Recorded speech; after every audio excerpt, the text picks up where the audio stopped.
Hello everyone, welcome to this video. और मेरा नाम है अमन त्रिवेदी और इस वीडियो सीरीज में हम बात करने वाले हैं एसएससी सीजीएल 2022 के जो एग्जाम हुए हैं उनका जो टीयर 2 के जो क्वेश्चंस हैं, टीयर 2 के जो पेपर हुए हैं उनका हम लोग डिस्कशन करने वाले हैं।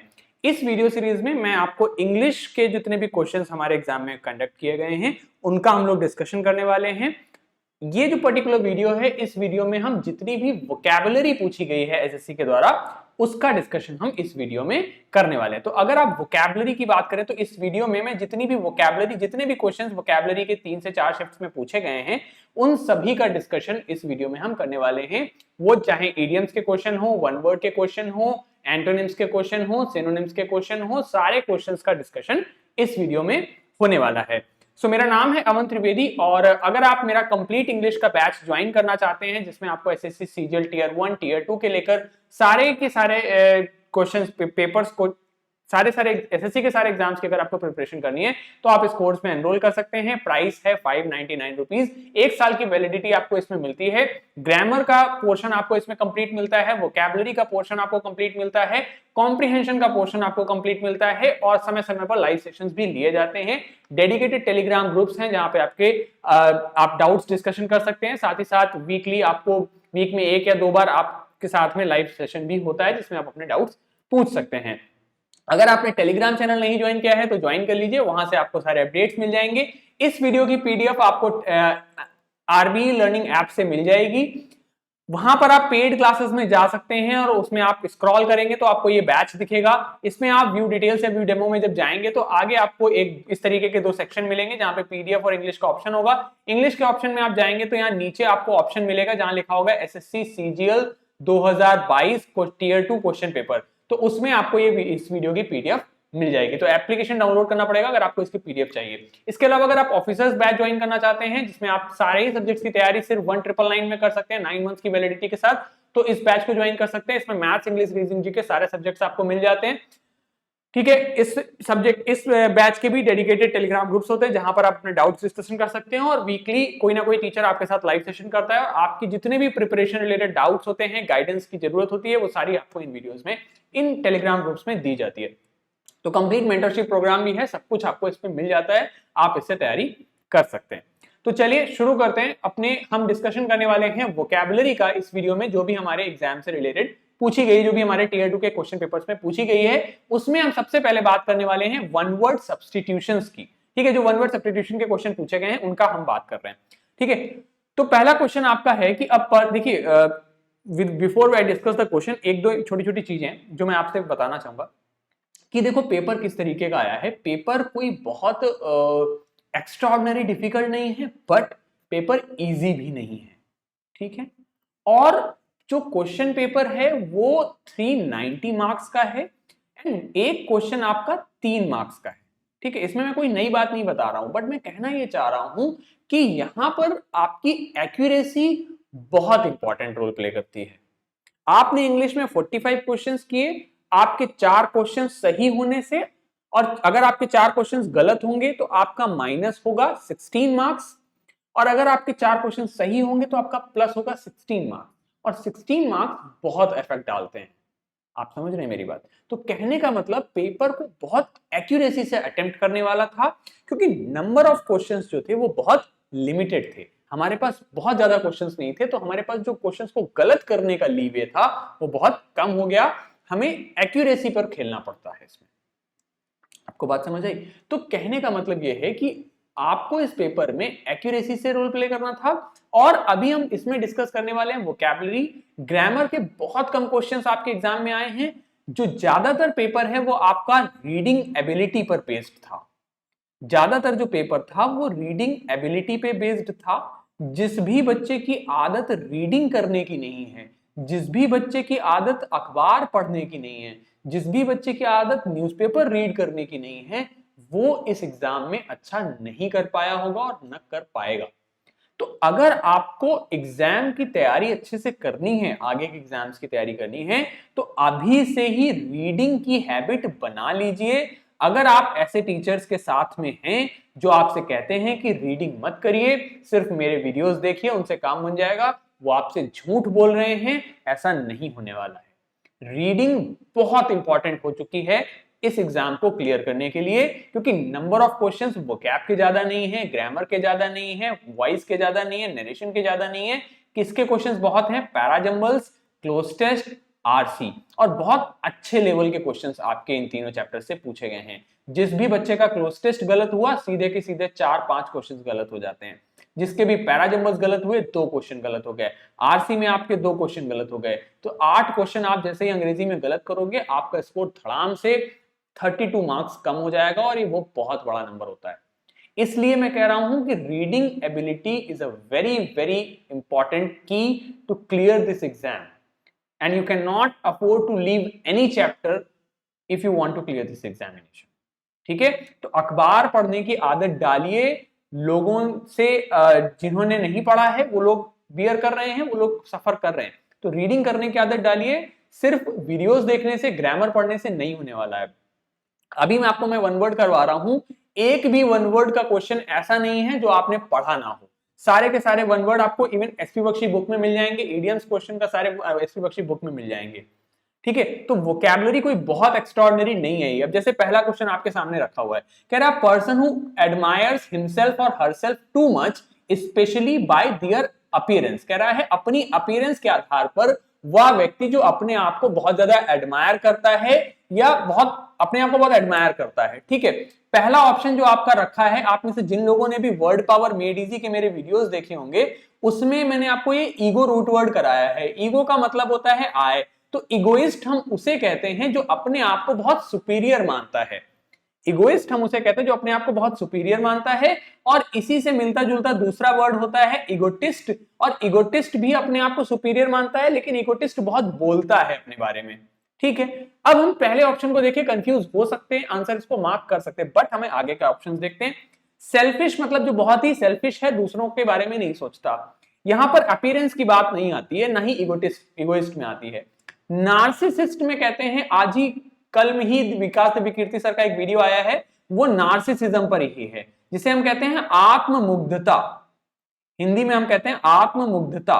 जो व्यक्ति आत्ममुग्ध है, उसे सब कुछ अपने बारे में ही अच्छा लगता है, अपने आप को बहुत एडमायर करता है। ठीक है, बहुत से एडिटर्स जो हैं, बहुत से लोग जो हैं हमारे मतलब एक बहुत बड़े पॉलिटिकल लीडर हैं, उनको कई बार नार्सिसिस्ट कहते हैं। ठीक है, आपको पता होगा कि बात हम कर रहे हैं, तो उनको कई बार लोग नार्सिसिस्ट बताते हैं। तो नार्सिसिस्ट वैसा व्यक्ति होता है। ठीक है, I hope you get my point. ठीक है, कमेंट्स में बता देना अगर समझ गए हो तो। डिक्टेटर हम कहते हैं तानाशाह को, जो किम जोंग यू है। ठीक है, तो अब यहां पर पूछ रहा है ऐसा व्यक्ति जो अपने आप को बहुत एडमायर करता है अपनी अपीयरेंस के आधार पर, तो उसे हम कहते हैं नार्सिसिस्ट। आंसर हो जाएगा हमारा सी पार्ट। इगोइस्ट होता है thinking that you are better और मोर इंपॉर्टेंट, अपने आप को बेहतर और सुपीरियर समझना। लेकिन नार्सिसिस्ट अपने आप को ही बहुत ज्यादा एडमायर करता है, अपने आप की प्रेजेंस को, अपीयरेंस को बहुत एडमायर करता है, उसे कहते हैं नार्सिसिस्ट। तो आंसर आ जाएगा हमारा थर्ड। इस क्वेश्चन में ऐसा कुछ नहीं था कि जो आप ना कर सकें। What I am trying to tell you that कि वोकैबुलरी कोई बहुत आउट ऑफ द बॉक्स नहीं पूछी गई है। जो चीजें आउट ऑफ द बॉक्स पूछी गई हैं वोकैबुलरी में, आगे हम बात करेंगे उसकी। ठीक है, वीडियो को एंड तक देखिएगा। लेकिन जो चीजें आउट ऑफ द बॉक्स पूछी गई हैं वो है रीडिंग कॉम्प्रिहेंशन के पार्ट में। वोकैबुलरी में भी कुछ क्वेश्चंस ऐसे हैं जो आउट ऑफ द बॉक्स हैं। अगर आपने क्वेश्चन को अच्छे से नहीं पढ़ा, वोकैबुलरी अगर आपको अच्छी समझ नहीं है, अगेन आपको रीडिंग की आदत नहीं है, आप वो क्वेश्चन को गलत कर देंगे। वीडियो को एंड तक देखिएगा, आगे के पार्ट में हम उन ऐसे क्वेश्चंस की बात करने वाले हैं। पहला क्वेश्चन इजी था, इसमें कुछ भी एक्स्ट्राऑर्डिनरी नहीं था। दूसरा क्वेश्चन है विलफुल डिस्ट्रक्शन। अब ये क्वेश्चन कुछ इजी लगता है, क्यों? क्योंकि एसएससी के ओल्ड पैटर्न पे है कि सीधे बोला विलफुल डिस्ट्रक्शन और आपसे वन वर्ड पूछता है। ऑप्शन दिए हैं डिजास्टर। डिजास्टर मतलब प्रलय, कोई कैलेमिटी आ जाए, जिसमें आपदा आ जाए, उसे डिजास्टर कहते हैं। कंबशन मतलब होता है बुझाना। सैबोटाज मतलब हो जाता है किसी तोड़फोड़ करना। और कैलेमिटी और डिजास्टर क्या हो गए? आपस में सिनोनिम हो गए। ठीक है, अब कैलेमिटी और डिजास्टर सिनोनिम हो गए, तो ये दो ऑप्शन नहीं हो सकते। कंबशन होगा नहीं, आंसर हो जाएगा हमारा सैबोटाज। सैबोटाज मतलब होता है चीजों की तोड़फोड़ करना, तो आंसर आ जाता है हमारा सी। इजी क्वेश्चन था, इसमें अगर आपको मीनिंग पता है तो बहुत आसानी से आप कर लोगे। नहीं भी पता है तो भी कॉमन सेंस से और एलिमिनेट करके भी इस क्वेश्चन को आप कर सकते थे, कोई दिक्कत इसमें ऐसी नहीं थी। दिक्कत किन क्वेश्चंस में है आगे हम देखेंगे, उसके लिए वीडियो को देखते रहिए। अगला कहता है photographers who follow celebrities to get their pictures to sell them. ऐसे फोटोग्राफर्स जो सेलिब्रिटीज को फॉलो करते हैं उनकी पिक्चर्स को पाने के लिए कि उन्हें वो बेच लें, ऐसे फोटोग्राफर्स को हम क्या कहते हैं? ऐसे फोटोग्राफर्स के लिए जो टर्म है वो आज की तारीख में इंस्टाग्राम पे बहुत पॉपुलर है, बहुत ज्यादा टर्म यूज होता है और उन्हें हम प्यार से आजकल बुलाते हैं पैप्स। ठीक है पैप्स बुलाते हैं। एडिटर क्या होता है? जो कॉपीराइट, जैसे मान लीजिए मैं एक रिपोर्टर हूं, तो मैं एक न्यूज रिपोर्टर हूं, मैंने एक खबर लिखी, एडिटर के पास में मेरी कॉपी जाएगी, वो एडिट करेगा, उसे जो भी उसमें गलतियां हैं उन्हें सही करेगा। संपादक कहते हैं हम कई बार एडिटर को। ठीक है, रिपोर्टर न्यूज को रिपोर्ट करता है, इंटरव्यूअर इंटरव्यू लेता है, लेकिन पेपराजी क्या करता है? पेपराजी इस तरीके के फोटोग्राफर्स होते हैं जो जिनका काम सिर्फ फोटो खींचना है और इस प्रकार की एक्ट्रेस के पीछे दिन भर एयरपोर्ट में भागते रहते हैं और कहते हैं उर्फी जी एक पिक्चर प्लीज, एक पिक्चर प्लीज, वही कहलाते हैं पैप्स।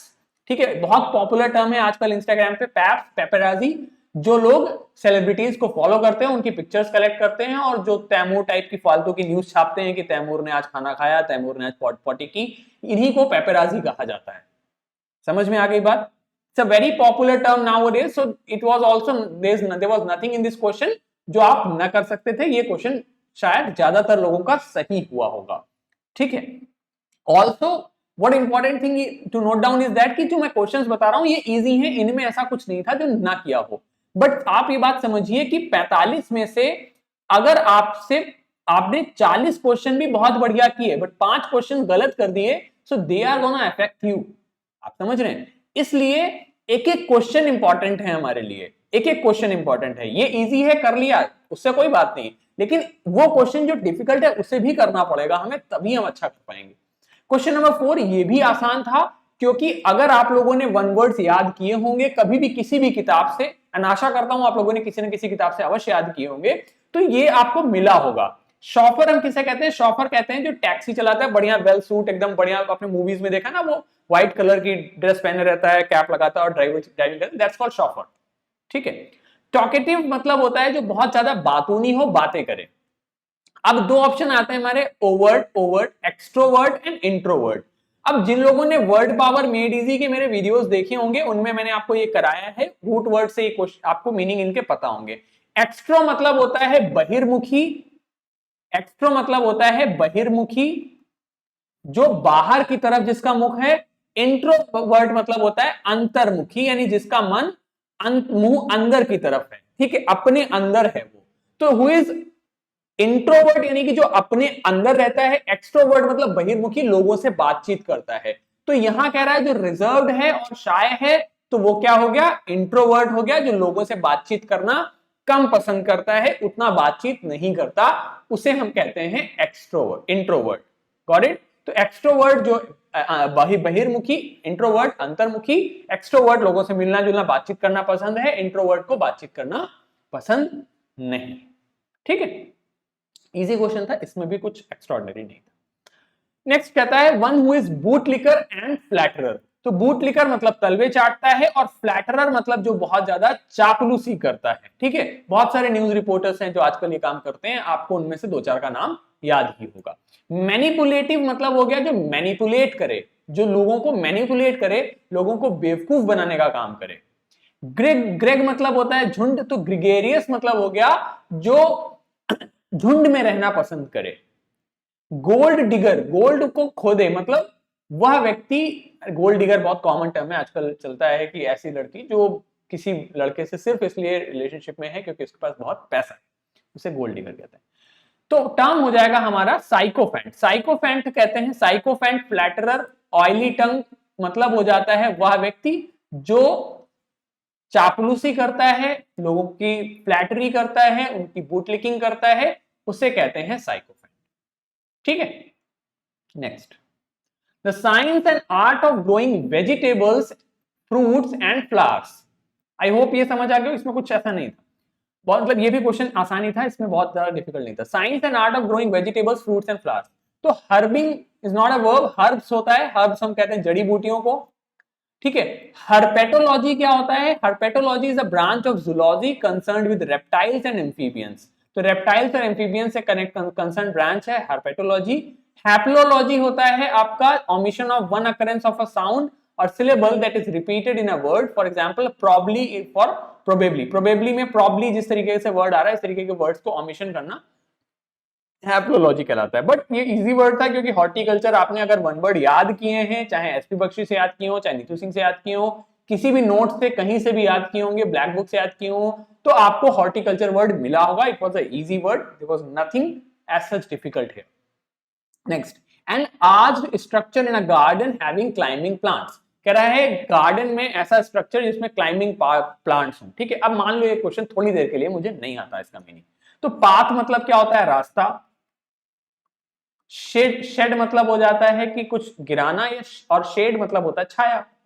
ठीक है, शेल्टर हम कहते हैं, जैसे शेल्टर शरणार्थ, जहां पे शरण लेते हैं उसे कहते हैं शेल्टर। रैन बसेरा बनाए जाते हैं, शेल्टर हाउस बनाए जाते हैं, राइट। तो एक ही ऑप्शन ऐसा बच रहा है जो हमें आता नहीं है बट शायद हो सकता है, क्योंकि ये तीन तो नहीं हो रहे हैं। तो आंसर हो जाएगा परगोला। परगोला इस तरीके का जो स्ट्रक्चर होता है घरों के ऊपर अक्सर बनाया जाता है, ये इसे हम परगोला कहते हैं। आज structure of a garden having climbing plants, इसे हम परगोला कहते हैं। समझ गए? Next, the one who loves Mankind, word power made easy. अगर पढ़ी है तो ये आराम से ये क्वेश्चन हो जाएगा। सारे वर्ड्स का देखते हैं। मिसो, मिस का मतलब होता है हेट, और गाइनिस मतलब होता है वेमेन। तो मिसो गाइनिस्ट मतलब हु हेट्स वेमेन, तो ये आंसर नहीं हो रहा है। पेसिमिस्ट हम कहते हैं निराशावादी को। ठीक है, ऑप्टिमिस्ट मतलब हो जाता है आशावादी। फिल मतलब होता है लव। एंथ्रोप मतलब होता है मैनकाइंड। तो फिलेंथ्रोपिस्ट हो गया वन हु लव्स मैनकाइंड।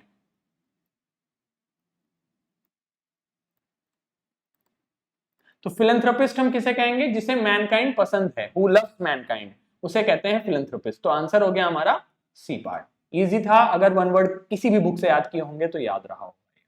ठीक ना, यहां तक की बात समझ आ गई। यहां तो हमारे वन वर्ड्स हो गए, 8 वन वर्ड्स आए थे, कोई भी ऐसा डिफिकल्ट नहीं था। आगे आते हैं। अब देखो ये क्वेश्चन को हम कैसे अटेम्प्ट करेंगे। इडियम्स में हो, हालांकि जितने भी इडियम्स हैं सारे आपको एसपी बख्शी में मिल जाएंगे, कुछ भी ऐसा नहीं है जो ना मिले। बट अगर मान लो नहीं भी पता है तो हम इसके मीनिंग को हम निकाल सकते थे, क्योंकि हमारे पास पूरा सेंटेंस गिवन था। कैसे? कहता the youth involve in the accident escaped, यानी कि जो एक्सीडेंट में यूथ इन्वॉल्व था वो बच गया। कैसे बचा? Bye the skin of his teeth, बच गया। अब कहना शायद वो ये चाह रहा है बाल बाल बच गया, फॉर्टिटस एस्केप, बाल बचा है, यही तो कहना चाह रहा है। ऑप्शन देखो, डेफिशिएंसी ऑफ फंड्स, फंड्स मतलब पैसा, क्या पैसे की कोई बात हो रही है यहां? नहीं हो रही। ऑलवेज टेकिंग कैलकुलेटेड डिसीजंस, बचने की बात है, डिसीजन की कोई बात ही नहीं है। एरोगेंट मतलब घमंड, घमंड की भी कोई बात नहीं है।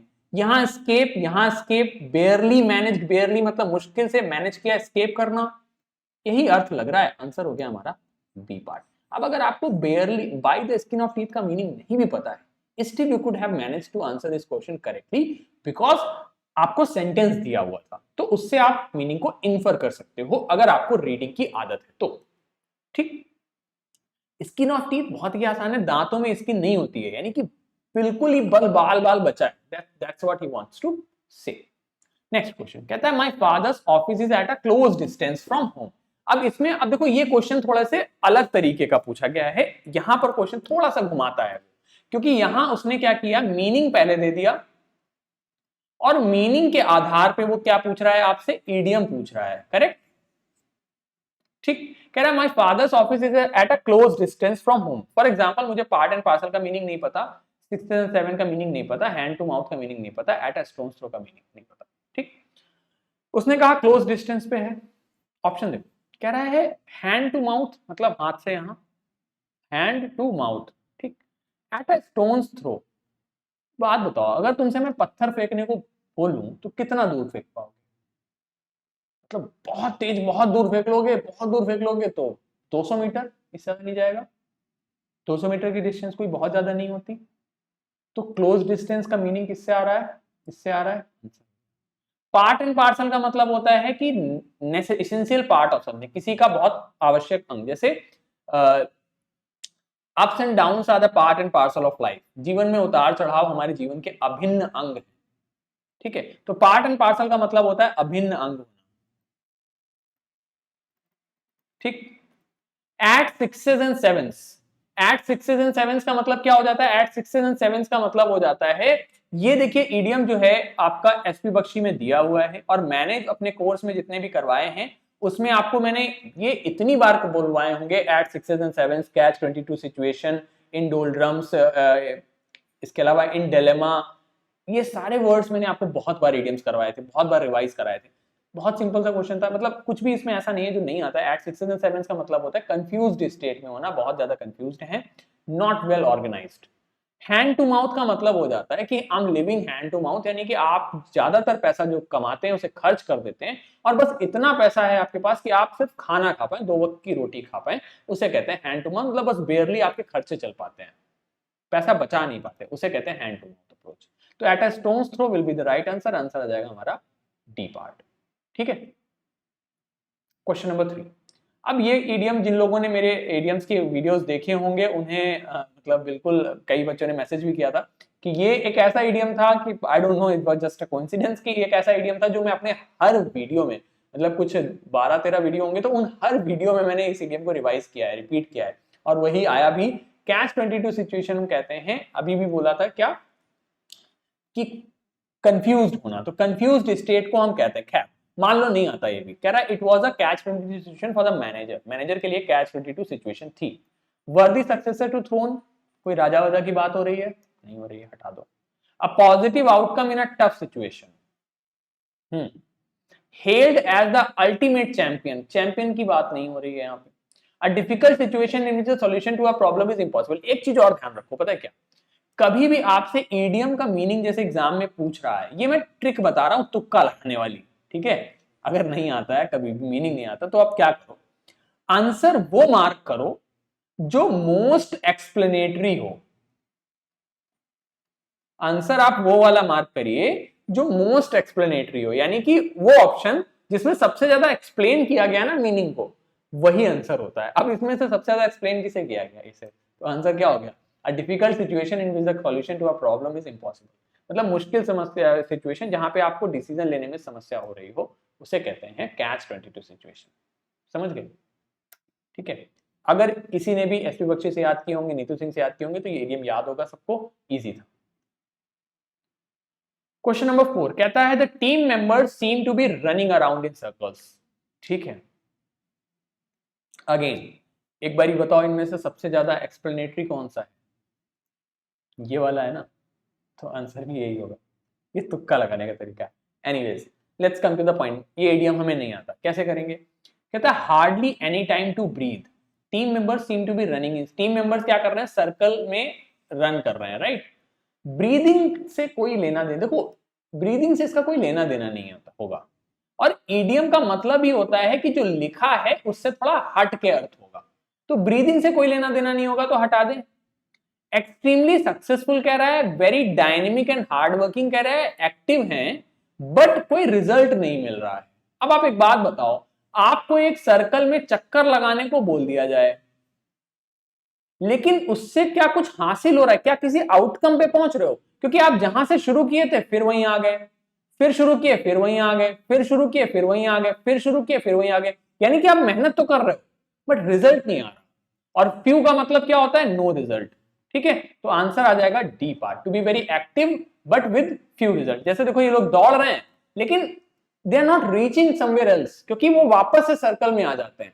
तो running around in the circle मतलब एक्टिव तो हैं बट कोई रिजल्ट नहीं मिल रहा है। तो ये क्वेश्चन भी ऐसा था कि अगर नहीं आता है, स्टिल आप कॉमन सेंस से क्वेश्चन करोगे तो आप कर सकते हो इसे। क्वेश्चन नंबर 5 कहता है the actress daughter is just a chip off the old block. Old block, actress की एक्ट, देखिए एक चीज, एक ये आपको ग्रामर का रूल यहां पर बताता हूं। अगर कोई भी, जैसे मान लीजिए यहां पर लिखा होता है एक्टर, तो यहां पर इसे लिखते हैं हम इस तरीके से, लेकिन एक्ट्रेस क्या होता है? फीमेल के लिए हम लिखते हैं एक्ट्रेस। ठीक है, तो एक्ट्रेस में एंड हो रहा है एस से, इसलिए हम अपोस्ट्रोफे के साथ सिर्फ अपोस्ट्रोफे लगाएंगे, अपोस्ट्रोफे एस नहीं लगाएंगे, क्योंकि हिस साउंड को अवॉइड करते हैं। ग्रामर के रूल्स में मैंने इसे पढ़ाया है, ठीक है? जिन्होंने अगर वाला वीडियो नहीं देखा है 100 ग्रामर रूल्स वाला, वो देखेगा। That has helped many. कह रहे थे एक्ट्रेस की जो डॉटर थी that is just a chip off old block. अब एक्ट्रेस की डॉटर थी, वो अपनी मदर की चिप ऑफ ओल्ड ब्लॉक है, यानी कि एक पुराना ब्लॉक था उसी की चिप है, उसी से निकला है। दैट मीन्स आप अपने पेरेंट्स से निकले हैं, यानी कि you are the chip of your old block. तो कहने का मतलब आप उनकी पेरेंट्स से बहुत सिमिलर हैं। तो आंसर क्या हो जाएगा? बी। यहां देखो डॉटर है, पेरेंट्स यहां है, आंसर आ गया बी। अभी भी अगर आप देखो तो मोस्ट एक्सप्लेनेटरी कौन सा है? यही है। एनिमी से कोई बात नहीं हो रही, टेरिटरी की एक्ट्रेस है, एनिमी नहीं होते इनके। चिप ऑफ, देखो कभी भी ईडियम का मीनिंग ईडियम में नहीं होगा, ठीक है, मतलब उससे बिल्कुल एकदम कॉपी पेस्ट नहीं होगा वो। तो कंट्रोल ड्रीरी नहीं होगा, answer is B part. Easy है, कुछ खास इसमें ऐसा नहीं था। क्वेश्चन को पढ़ के आप अटेम्प्ट कर सकते थे, मीनिंग अगर याद नहीं भी किए ईडियम तो भी कर सकते थे, ठीक है। Now Achilles heel, this is important. Achilles heel ये इंपॉर्टेंट है क्योंकि अब ऐसे क्वेश्चन थोड़े से मुश्किल पड़ जाते हैं क्योंकि हमें पता ही नहीं है कि क्या है। कॉस्टली आइटम है, इररिलेवेंट थिंग है, वल्नरेबल पॉइंट है, फास्ट रनर नहीं पता, ठीक है।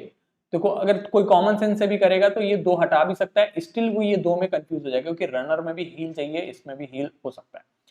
अब देखो इसका पीछे कहानी है। कहानी क्या है कि Greek sorry Egyptian Egyptian Egyptian कोई कैरेक्टर था, उसको जैसे यार ये वो वाली कहानी समझ लो जैसे दुर्योधन वाली कहानी थी ना, कि गांधारी के पास वरदान था कि अगर वो दुर्योधन को पूरे मतलब बिना कपड़ों के देख लेंगे तो उनका शरीर वज्र का बन जाएगा, लोहे का बन जाएगा, ठीक है, बट वो नहीं बन पाता है, and you know the story.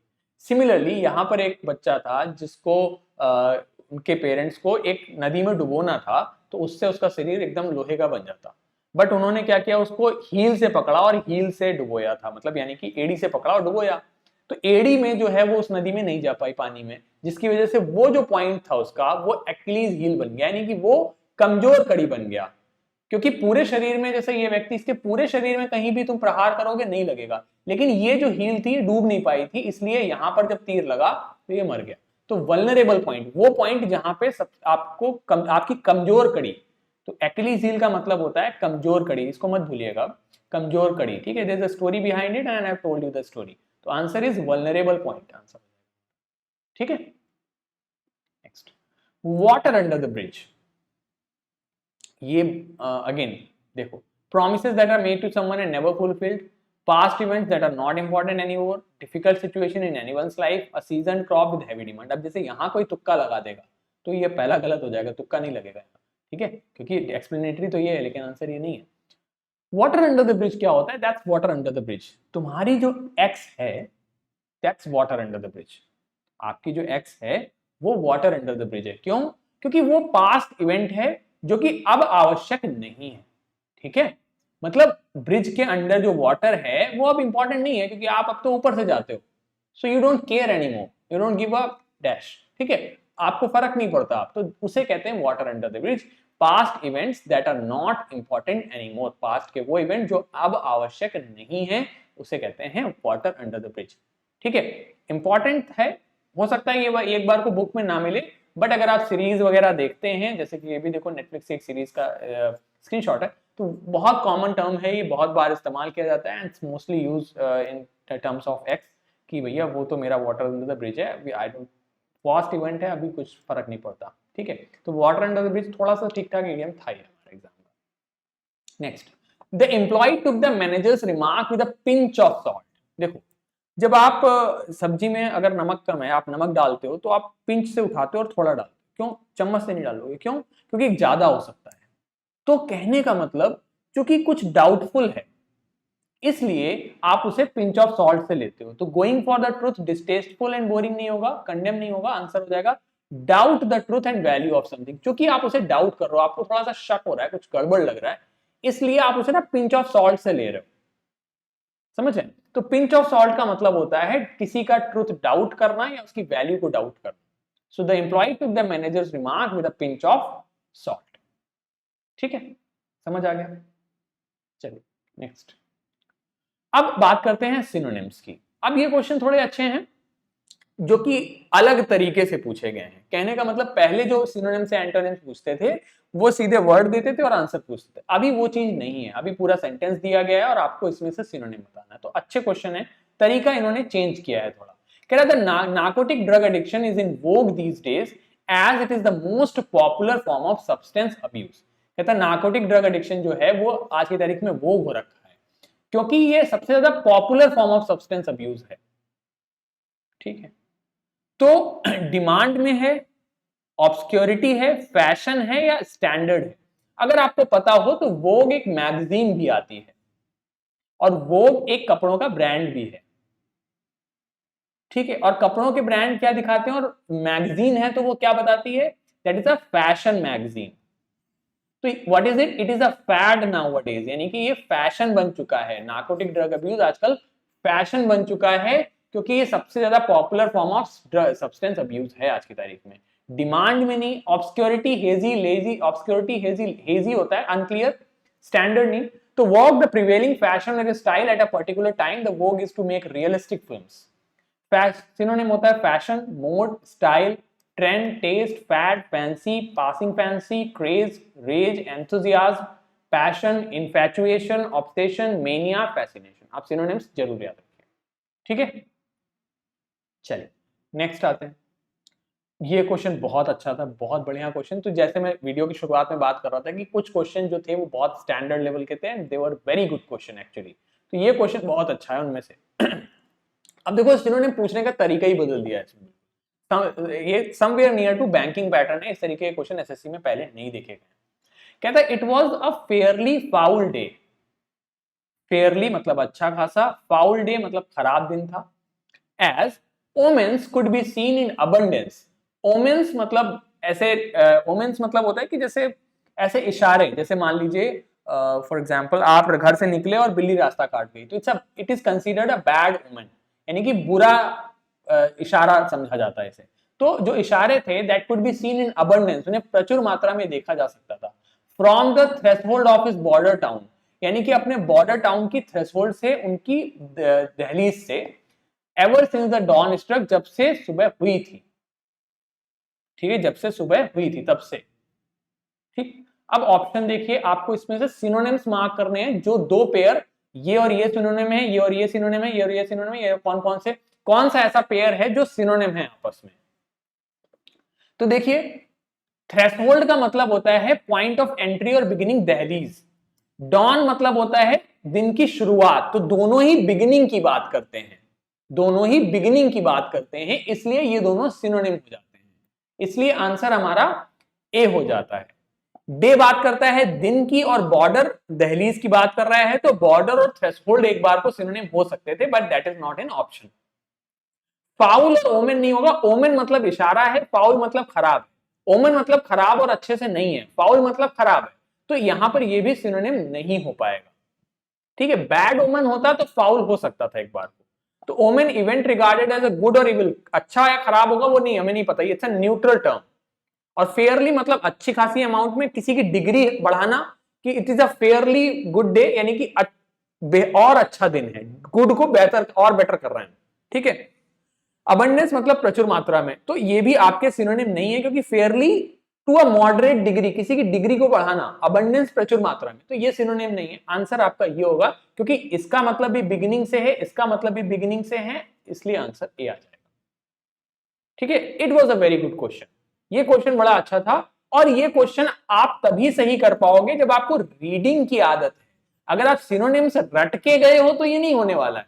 अगर आपको पढ़ने की आदत है तो आप इतना लंबा सेंटेंस पढ़ोगे, तो आप इसका मीनिंग निकालोगे, और तो आप ये क्वेश्चन सही कर पाओगे। सिर्फ आपको थ्रेशोल्ड का मीनिंग पता है, डॉन का मीनिंग पता है, थ्रेशोल्ड का मीनिंग पता है आपको कि दहलीज, डॉन का मतलब पता है दिन की शुरुआत, तो आप नहीं कर पाओगे एक बार, क्योंकि मीनिंग यहां पे हमें इन्फर करने वाला काम है। इसलिए कह रहा हूं कि reading skill was very very important to attempt this question paper right. ठीक है, तो रीडिंग बहुत आवश्यक रोल प्ले करी है इस एग्जाम को क्लियर करने में आपके। समझ गए? तो ये बड़ा अच्छा क्वेश्चन था, यही वो क्वेश्चन था जिसकी हम शुरुआत, वीडियो की शुरुआत से बात कर रहे थे कि आगे मैं आपको दिखाऊंगा। नेक्स्ट क्वेश्चन कह रहा है doctor has advised medicine for the treatment of the disease. अब देखो डॉक्टर जब एडवाइस करता है दवा तो उसे कहते हैं प्रेस्क्रिप्शन। डॉक्टर का प्रेस्क्रिप्शन लेकर आओ, तो डॉक्टर करता है प्रेस्क्राइब। प्रोस्क्राइब वो उन चीजों को करता है जो चीजें नहीं लेनी है, प्रेस्क्राइब जो लेनी है, प्रोस्क्राइब जो नहीं लेनी है। डॉक्टर क्या करता है, आपकी बीमारी को डायग्नोज करता है, पता लगाता है, और डायग्नोज से क्या करता है, डायग्नोज से वो बताता है कि बीमारी बिनाइन है या मेलाइन है। जो लोग मेरे पुराने स्टूडेंट हैं वो जानते हैं, मैंने इस तरीके के वर्ड्स लगातार आपको करवाए।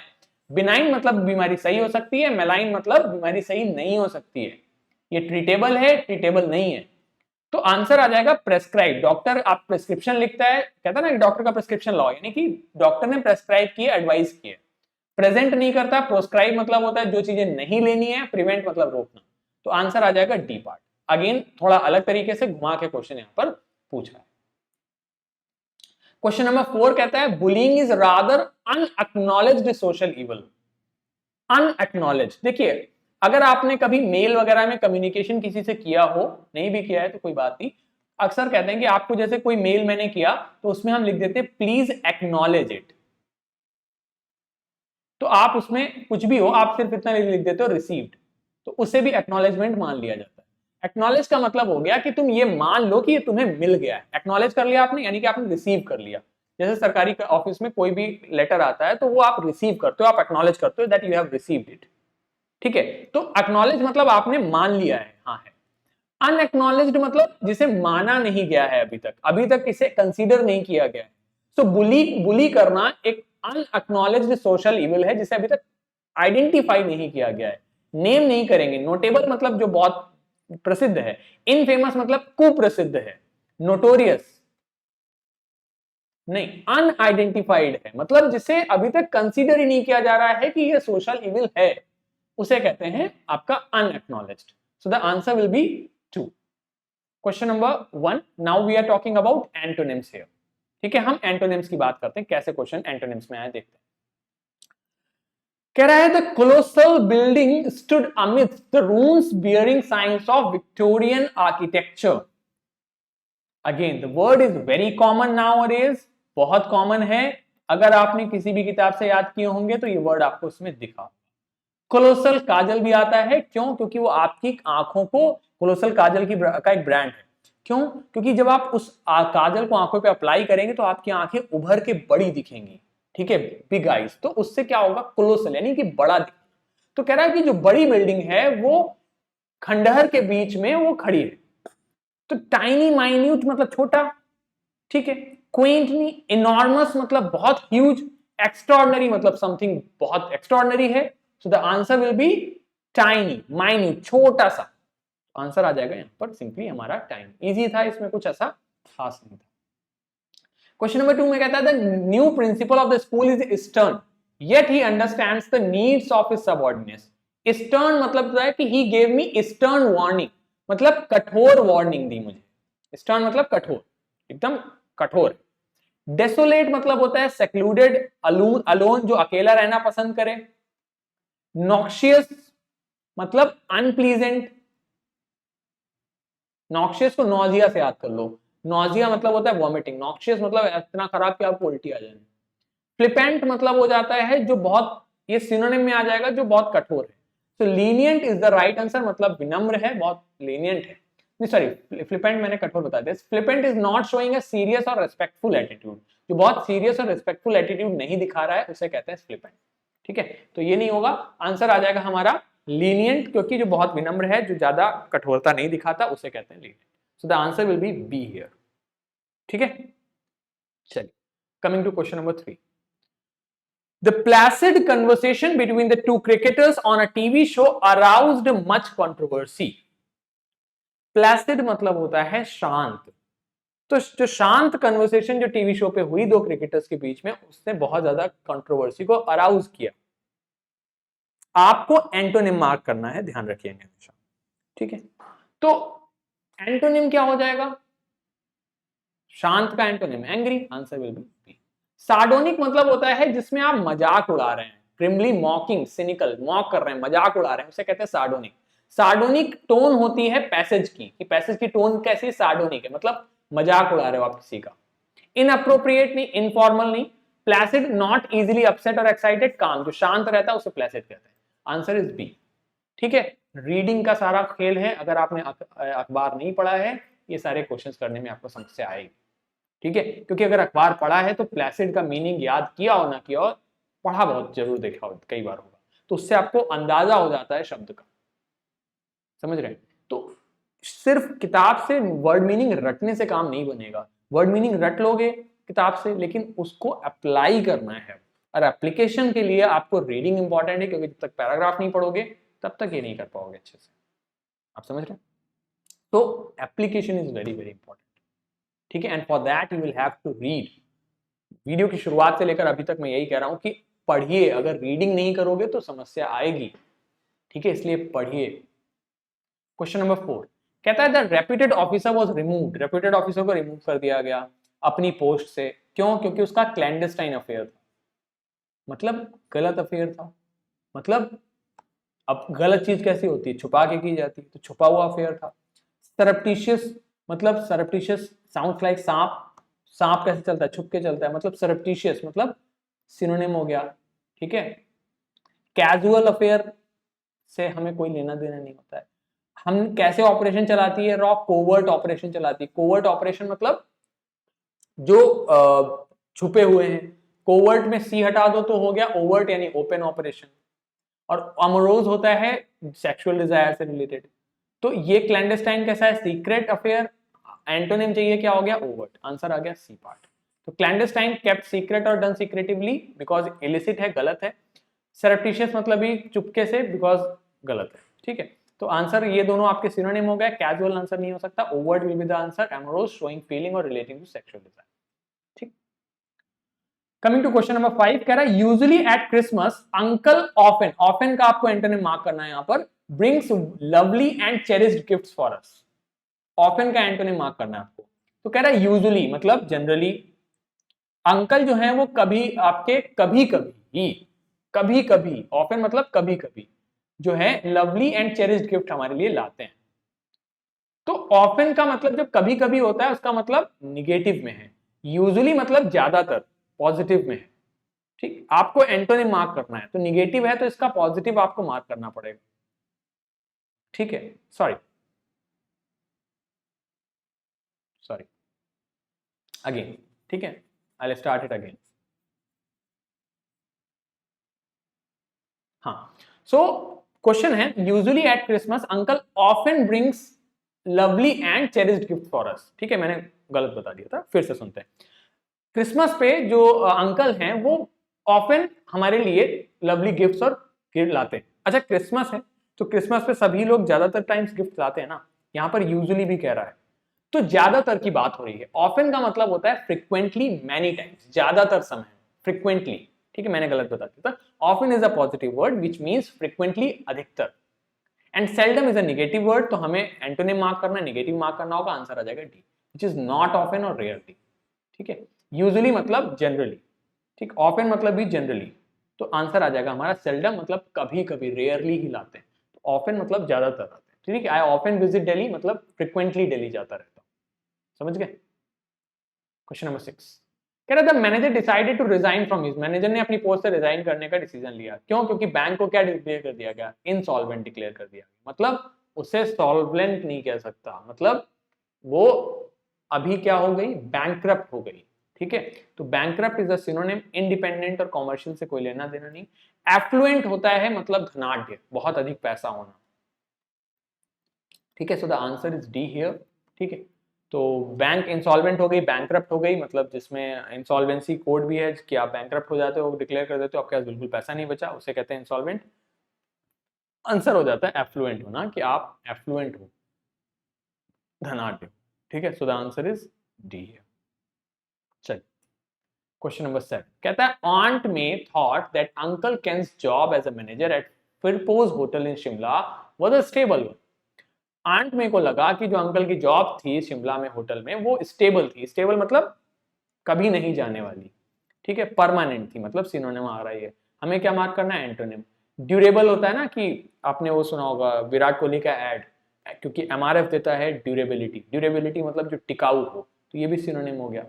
ल्यूक्रेटिव मतलब आकर्षक, आकर्षक एंटोनिम नहीं होगा। अच्छा, म्यूटेशन आपने वो देखी हो, एक्समैन देखी हो, तो वो क्या करता है? म्यूटेशन होता है उसमें, इंसानों में म्यूटेशन मतलब बदल जाता है, अपने रूप को बदल लेता है, उसी को म्यूटेशन कहते हैं ना। तो म्यूटेशन मतलब जो चेंज हो सकता हो, तो mutable will be the right answer. Liable to change कैसे याद रखेंगे? म्यूटेशन होता है आपका एक्समैन मूवीज में इंसान बदल जाता है। या क्रिश देखी हो तो कंगना रनावत की जीभ बहुत लंबी होती है उसमें, तो म्यूटेशन हो गया क्योंकि उसमें, ठीक है, वो छिपकली बन गई, तो दैट इज म्यूटेबल, मतलब विच कैन बी चेंज्ड। तो जॉब स्टेबल नहीं, म्यूटेबल यानी कि चेंज हो सकती है, तो एंटोनिम हो जाएगा हमारा डिपार्ट। ठीक है, next question number 8, the audience sneered at the monologue uttered by the veteran actor. अब देखो यहाँ पर ये एंटोनिम ऑलरेडी दिया हुआ है, हमें सही वर्ड भरना है, ठीक है, तो इसका ही एंटोनिम क्या होगा? स्नीयर मतलब मॉक करना, मजाक उड़ाना। वेटरन एक्टर ने जो मोनोलॉग दिया, मोनोलॉग मतलब जो एक आदमी बोलता है स्टेज पे अपनी बात को कहता है, दैट इज मोनोलॉग। तो कह रहा है ऑडियंस ने क्या किया? स्नीयर किया, मॉक किया, मजाक उड़ाया। मजाक नहीं उड़ाएगी ऑडियंस, क्या करेगी? प्रशंसा करेगी। तो loaded, audience loaded eight the monologue uttered by the veteran actor. Unleash, leash मतलब होता है लगाम, किसी को लीश मतलब लगाम पे लगा के रखना। अनलीस्ड मतलब लगाम छोड़ दी, मतलब उसे खुला छोड़ दिया, ठीक, वो नहीं होगा। वेव मतलब हाथ हिलाना, ये नहीं। एस्क्राइब मतलब होता है श्रेय देना, ठीक है, regard something as being due to a cause, किसी को एस्क्राइब करना श्रेय देने के अर्थ में आता है। तो आंसर इज लॉडेड मतलब प्रशंसा करना, ठीक है। चलिए वन मोर क्वेश्चन जो मैं आपको बताना चाह रहा था कि आपको क्वेश्चन पेपर को भी बहुत ध्यान से पढ़ना था, अदरवाइज आप क्वेश्चन गलत कर देंगे, ठीक है। ये क्वेश्चन आपका पूछा था, मुझे एक स्टूडेंट ने भेजा था और वो सेइंग कि ये क्वेश्चन सर गलत है आपका, इसको क्या चैलेंज कर देना चाहिए। तो एक बार ये क्वेश्चन पढ़ते हैं। कह रहा है select the most appropriate homonym. आपसे इसमें होमोनिम पूछ रहा है कि सेलेक्ट, आपको करेक्ट होमोनिम आपको भरना है। कह रहा है farmers grow dash in their field. Farmer अपनी फील्ड में क्या उगाते हैं? ऑप्शंस हैं मेज, मेज, मेज और मेज। ये सारे के सारे क्या हैं? होमोनिम। आपको करेक्ट होमोनिम भरना है, यानी कि सारे ऑप्शंस हमारे होमोनिम है। करेक्ट होमोनिम क्या है? मेज, यानी कि मक्का। तो मक्का उगाते हैं। ही वो सेइंग कि मक्का तो उगाते हैं, लेकिन करेक्ट होमोनिम इसका क्या है? मेज। मतलब मेज मतलब होता है लैबिरिंथ, मतलब भूल भुलैया। तो ये नहीं है, हमें करेक्ट होमोनिम भरना है। इसमें से 4 ऑप्शन है जो कि होमोनिम है, उनमें से करेक्ट होमोनिम कौन सा है? ये। तो आंसर आ जाएगा सी, ठीक है। तो क्वेश्चन पेपर इस बार बहुत ध्यान से पढ़ना था क्योंकि नया पैटर्न था, आपको टाइप्स नहीं पता थे। इसके अलावा ये हमने सिर्फ वोकैबुलरी का डिस्कशन किया है, इसके बाद में बाकी के चैप्टर्स का भी हम डिस्कशन करेंगे। तो आप देखोगे पैराजंबल्स के क्वेश्चन बहुत अच्छे पूछे गए हैं, क्लोज टेस्ट बहुत अच्छा आया है, रीडिंग कॉम्प्रिहेंशन बहुत अच्छा आया है। तो अभी जो रोल है वो ग्रामर का उतना नहीं है, अभी जो रोल है वो सारा का सारा रीडिंग का है। अगर आप अखबार वगैरह नहीं पढ़ते हैं तो आपको समस्या आने वाली है इस एग्जाम को अटेम्प्ट करने में। और एक्यूरेसी का है, क्योंकि जैसे मैंने आप लोग को बताया कि भैया मान लो 8 क्वेश्चन टोटल वोकैब के आते हैं, आपके आ रहे हैं, तो 8 में से 5 तो तुमने कर लिए, लेकिन 3 भी गलत हो गए ना, तो वो बहुत हार्मफुल हैं, क्योंकि 3 यहां गलत होंगे, 2-3 आपके पैराजंबल वगैरह में गलत हो जाएंगे, तो क्वेश्चन की जो गलत की संख्या वो बढ़ जाएगी। तो हम एक भी क्वेश्चन गलत करना अफोर्ड नहीं कर सकते, ठीक है। अगर आप वीडियो की पीडीएफ डाउनलोड करना चाहते हैं तो एप्लीकेशन का लिंक मैंने आपको डिस्क्रिप्शन में दिया है, आप वहां से डाउनलोड कर सकते हैं। आप कंप्लीट कोर्स इंग्लिश का ज्वाइन करना चाहते हैं, 599 रुपीज प्राइस है, जिसमें आपको ग्रामर, कॉम्प्रिहेंशन और वोकैब सब कुछ मिलता है। 1 साल की वैलिडिटी के साथ में इस कोर्स में एनरोल कर सकते हैं। ऑफिसर्स बैच आपको मिलता है 1999 रुपीज में, इसमें आप मैथ्स, इंग्लिश, रीजनिंग के सारे सब्जेक्ट की तैयारी कर सकते हैं, आप एग्जाम की प्रिपरेशन इससे कर सकते हैं। आपको डेडिकेटेड टेलीग्राम ग्रुप्स मिलते हैं जहां पे आप अपने डाउट्स डिस्कस कर सकते हैं, साथ ही साथ टीचर्स लाइव आकर वहां पे आपको पर्सनल मेंटरशिप भी देते हैं, आपसे लाइव बात करते हैं, आप बात कर सकते हैं, ठीक है। सो अगर आपने अभी तक चैनल को सब्सक्राइब नहीं किया तो सब्सक्राइब कर लीजिए, क्योंकि आगे की वीडियोस आपको यहीं मिलने वाले हैं। मिलते हैं अगले वीडियो में, तब तक के लिए good bye, take care, have a very great day, thank you so much, bye bye.